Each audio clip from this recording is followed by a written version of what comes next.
But when we talk about the sector picture, then it's the IT bag that is seen to be leading it from the front. A couple of these beaten down auto names are also seeing a stronger recovery and a rebound, wherein M&M is definitely leading the pack. But what do you make of the market volatility right now? Let's try and find more on this. We are being joined by Jitendra Arora, Chief Equity at ICICI Prudential Life Insurance Company. Hi, very good morning and thank you so much for your time, Mr. Arora. First up, give us your sense on the markets, because of late there's been a lot of correction that we have seen, not just in the benchmark indices, even the broader indices did drip into that bear territory zone. Do you believe that most of the pain is now over and we are in to see some bit of a rebound for the Indian market specifically? Hi, good morning. To answer your question, I believe yes, we are through a large part of the pain, but are we through it fully?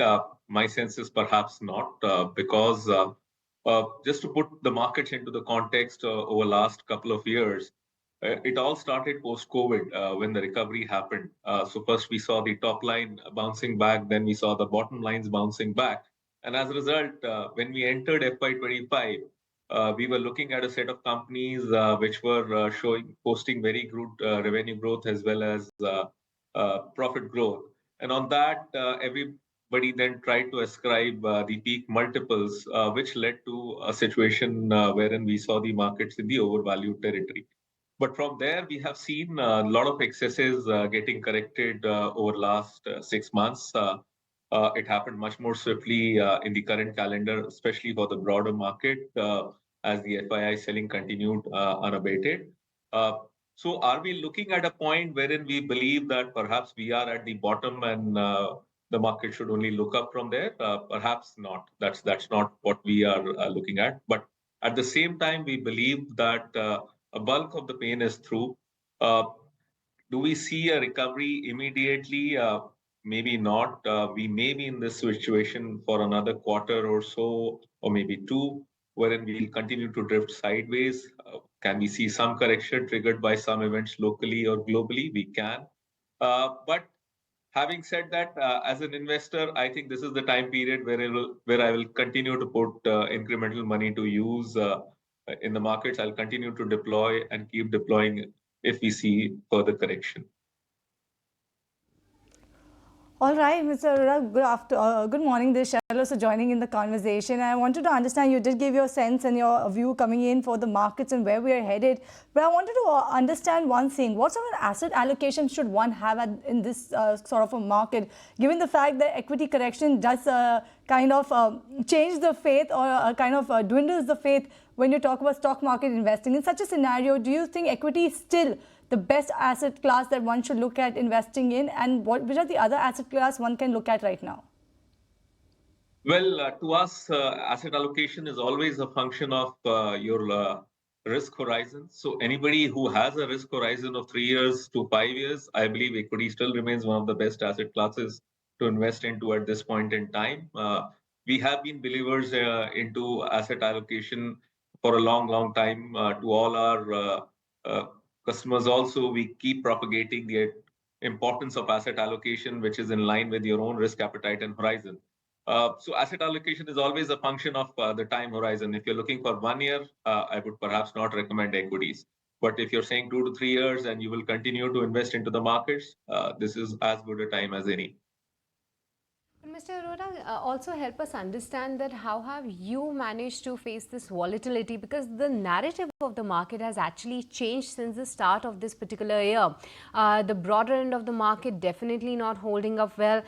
Fund managers are finding value within the large cap space. So give us a sense that how are you placed in terms of the allocation between different market cap wise, as well as which sectors are looking good to you right now?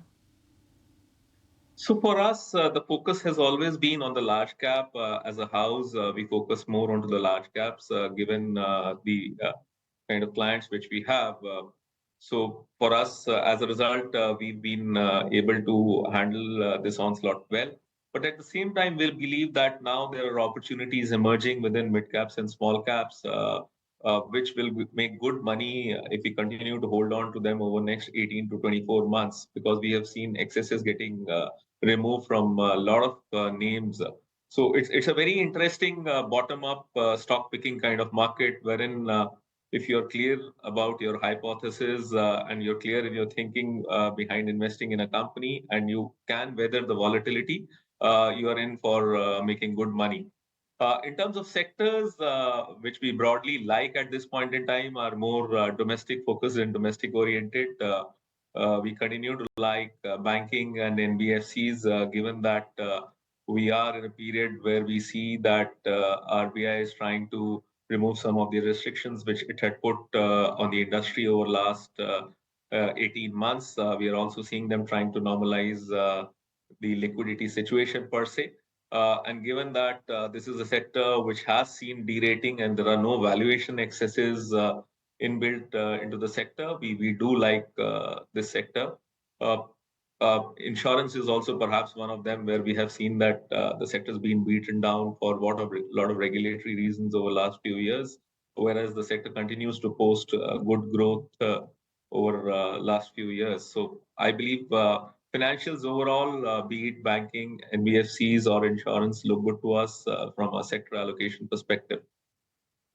Right. I just wanted to understand, Mr. Arora, given the fact that we've seen a sizable correction in the markets, are you foreseeing any more risk that one should actually watch out for on the horizon? Yes, we know that April 2nd is the date when the reciprocal tariffs will come in. Today also in his comments to a joint address to Congress, you had the US President Donald Trump speak about high tariffs that nations like India impose. He did specify India as well in his speech. So I wanted to understand, apart from that, what sort of risks should one watch out for? Would earnings downgrade be one of the key factors to watch out for again?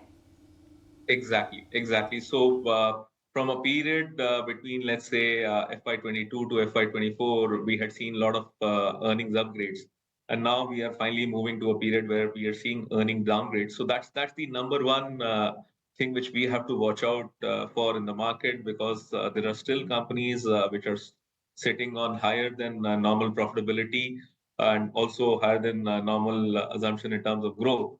So as that does not materialize, we may see correction in some of the names as we go forward. So earnings downgrades clearly is one of the bigger concerns on my mind per se.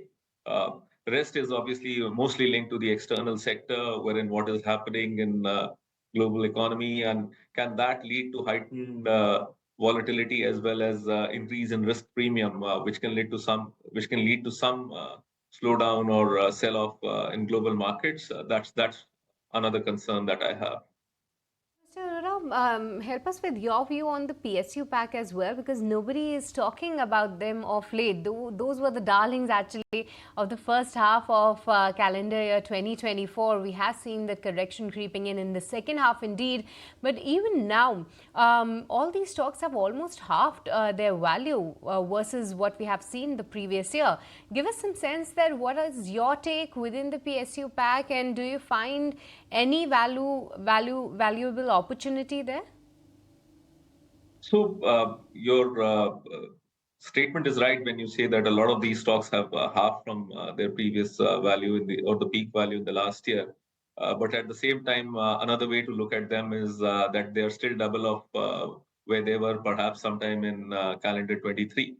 So again, it will depend on which stock are we talking about. From stock to stock, the view can be very different. But do I see opportunity in some of the PSU stocks? Definitely, I do per se, because a lot of these stocks where the growth is looking much more clearer and material, and also the valuations are in line with what they have been historical, or they're low from an absolute perspective.